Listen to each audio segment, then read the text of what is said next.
అందరికీ నమస్కారం అండి. ఇప్పుడు చెప్పబోయే కథ పేరు అమ్మంటే తెలిసిందా నాన్నారు. ఈ కథని రచించిన వారు జగన్నాథరావు గారు.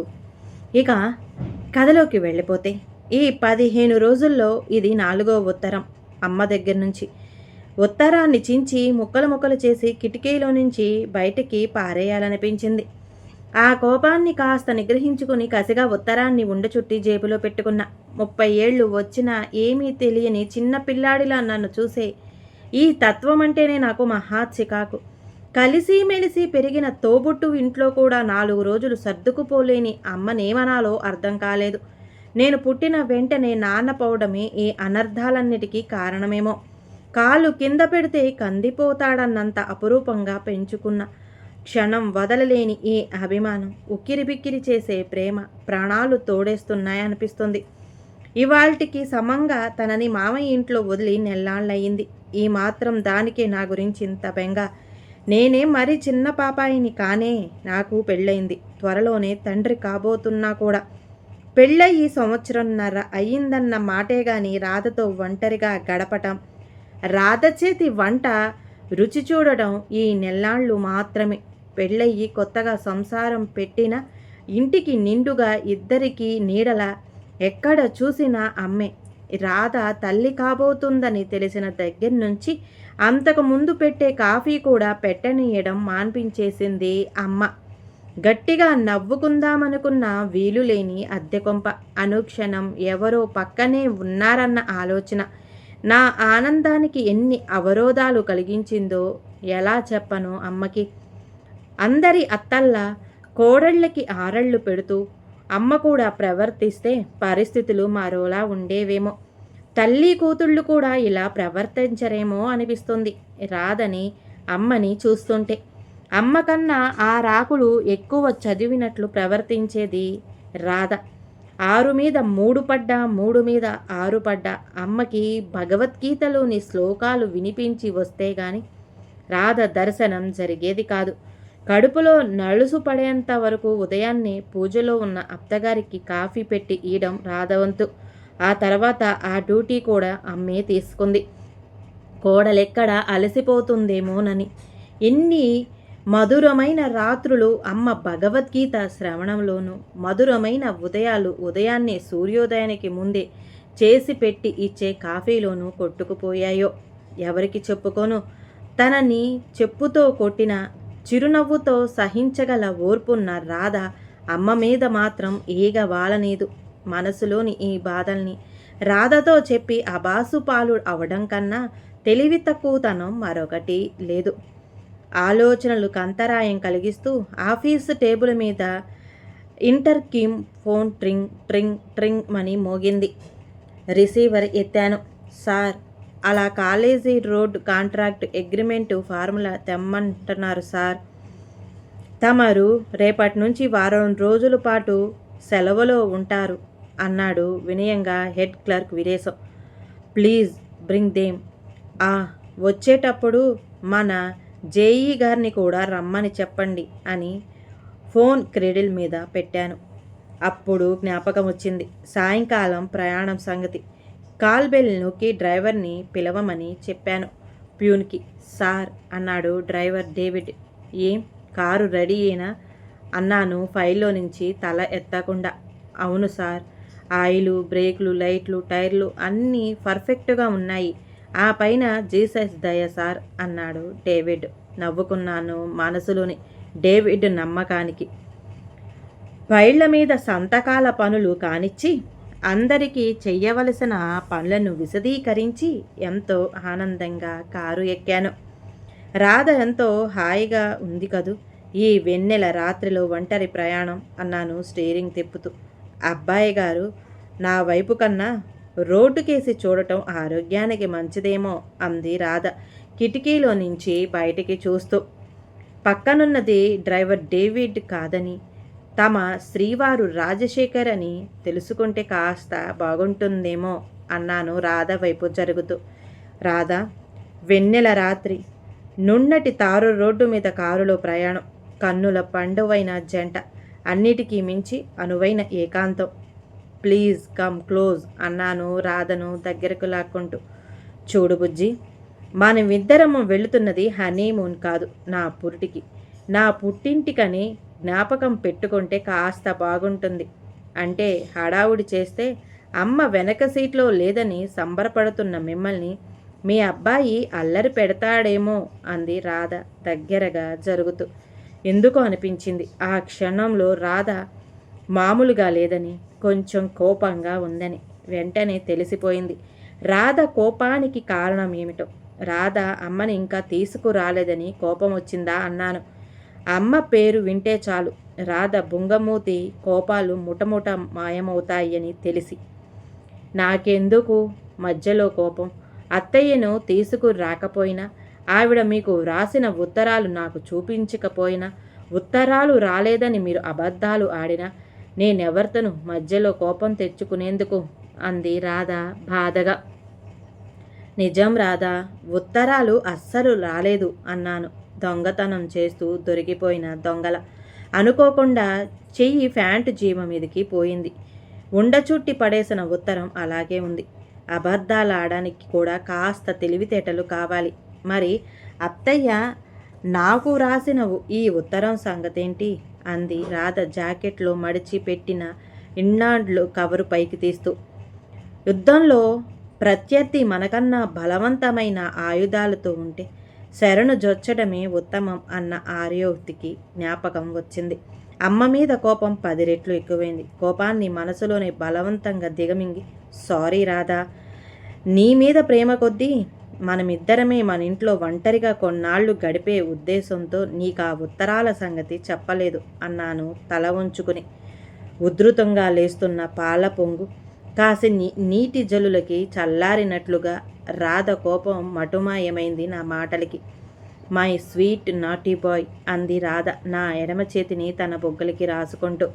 రాధ అందించిన లెటర్ షర్టు జేబులోకి తోశాను నెమ్మదిగా. కారు నెమ్మదిగా పోతుంది తారు రోడ్డు మీద. మాట్లాడుతూ నా భుజంపై తలవాల్చి కనులు మూసుకుంది రాధ అలసటగా. కోడలితో కష్టాలు చెప్పుకుంది కాబోలు అనుకున్నాను అమ్మ మీద కోపంతో. ముందు జేబులో పెట్టిన అమ్మ రాధకు వ్రాసిన ఉత్తరం ఆలోచనని అమ్మ వైపు మళ్లించింది. నా క్షేమమే తన ఊపిరిగా బతుకుతున్న అమ్మకు నేనింకా అడ్డాలనాటి బిడ్డన్ని కాదని తెలిసేదెప్పుడో అర్థం కాదు. బ్రహ్మచారిగా ఉన్నంత వరకు సెలయేటి మీద చల్లని గాలిలా తాకే అమ్మ ప్రేమ రాధ రాకతో ఊపిరి సలపనీయని జడిగాలిలా అనిపిస్తుందా సాగింది. ఉక్కిరి బిక్కిరి చేసే ఈ ప్రేమని, అనుక్షణం నాశ్రేయస్సే కోరే ఈ ఆప్యాయతని భరించలేని క్షణంలో అమ్మని కనీసం సంవత్సరానికి 2 నెలల పాటు ఎక్కడికైనా పంపించేయాలి అనిపించింది. సరిగ్గా ఆ నిర్ణయం తీసుకున్న కాలంలోనే మామయ్య కూతురు శాంత పెళ్ళి అవడం, అమ్మని తనతో పాటు కొన్నాళ్ళు ఉంచమని మామయ్య అడగటం జరిగాయి.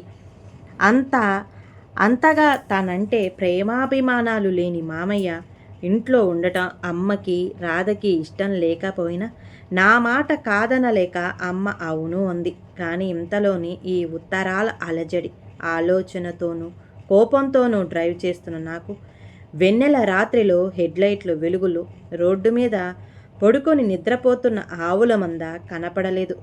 ఎంతో దగ్గరికి వచ్చేదాకా కారుకి సడన్గా బ్రేకు వేసి రాధను గట్టిగా నా గుండెలకు కద్దుకున్నాను భయంతో. కారు సడన్గా ఆగటం, రివర్స్ చేసి పక్కకి మళ్లించడం ధృతిలో జరిగిపోయింది. అమ్మా అని అరిచింది రాధ బాధగా. ఒక్కసారిగా ఒంటి నిండుగా చెమట్లు పోశాయి. గమ్యానికి కనీసం ఇంకా గంట ప్రయాణం ఉంది. రాజా ప్లీజ్ కారు కాసేపు ఆపవు అంది రాధ దీనంగా ఆయాసంతో కదలాడుతున్న పొట్టపై చెయ్యి వేసి నొక్కుకుంటూ. అంతవరకు ప్రశాంతంగా ఉన్న జీవితంలో ఆ క్షణం తీసుకొచ్చిన భయంకరమైన మార్పుకి భయంతో ఒళ్ళు కంపించింది.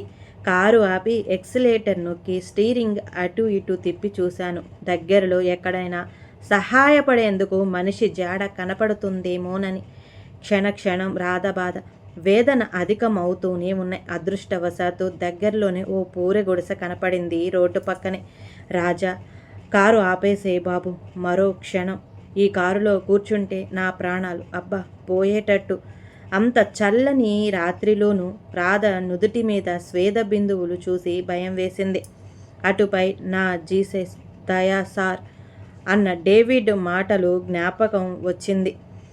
వెంకటేశ్వరుడికి మనసులోనే దండాలు పెట్టుకున్నాను. కారుని గుడిసె దగ్గరకు పోనిచ్చి హార్న్ గట్టిగా నొక్కాను. దండాలు బాబయ్య అన్నాడు దృఢంగా ఉన్న ఓ నడి వయస్కుడు పాకలోంచి బయటకు వచ్చి. గబగబా విషయం చెప్పేశాను. మీకు భయం లేదు బాబయ్య. ఈ బుడ్డాళ్ళనిద్దరినీ వాళ్ళమ్మ ఈ పాకలో మరో ఆడదిక్కు తోడు నేకుండానే కంది అంటూ రత్తి అని కేక వేశాడు ఆ ఆసామి. 10 ఏళ్ళు లోపున్న ఆ ముగ్గురు పిల్లల్ని చూసి కాస్తంత ధైర్యం వచ్చింది. లైటు వేసి ఉన్న కారుని వింతగా చూడటం మొదలుపెట్టారు పిల్లలు. ఈ సమస్యతో తమకి ఏమీ సంబంధం లేనట్టు.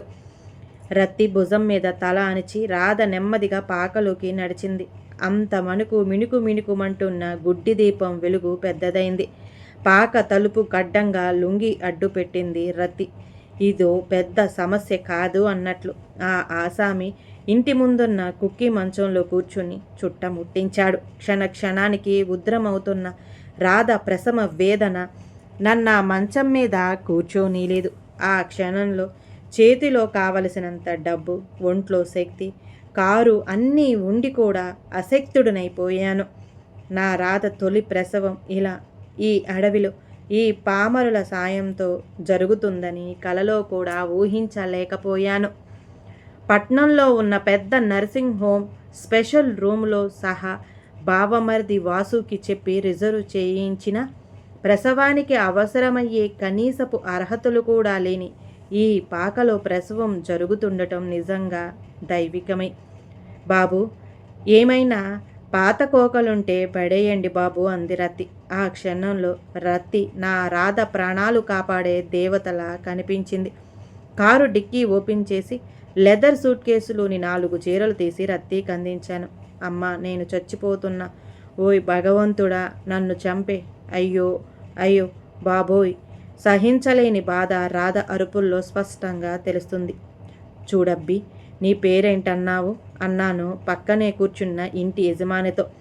రంగయ్య బాబు అన్నాడు ఆ వ్యక్తి. రంగయ్య, నువ్వు వెళ్ళి డాక్టర్ బాబుని కాస్త తీసుకురాగలవా అన్నాను ఆలోచించి.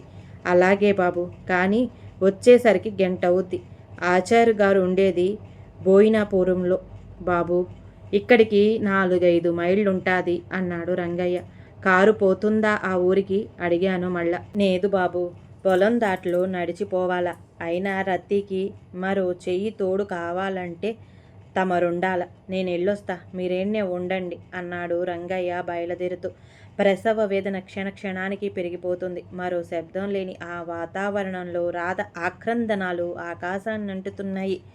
శ్రావ్యమైన రాధ గొంతులోని ఆక్రందనలు యుద్ధంలో తీవ్రంగా గాయపడిన సైనికులు పెట్టిన గావు కేకల్లా వినిపిస్తున్నాయి.